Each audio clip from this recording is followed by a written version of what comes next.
హృదయంలో ఉన్నటువంటి వాంఛని తండ్రి మాకు తెలియపరచమని, మనుషుల యొక్క మాటకి విలువ ఇవ్వక సత్యమును బట్టి నీ వాక్యమును తండ్రి గ్రహించేటువంటి వివేకమును జ్ఞానమును దయచేయమని, సజీవమైనటువంటి ఈ మార్గమునందు చెడుతనమును అసహించుకొనుటయే నీవు మనుషుని నుంచి ఆశించేది.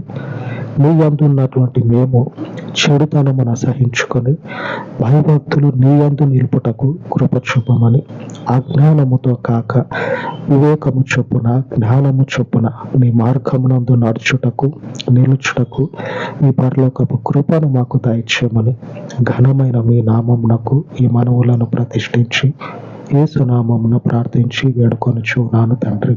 ఆమేన్, ఆమేన్. విడువని దేవుని కృప నిత్యము మనకు తోడయుండును గాక. ఆమేన్, ఆమేన్.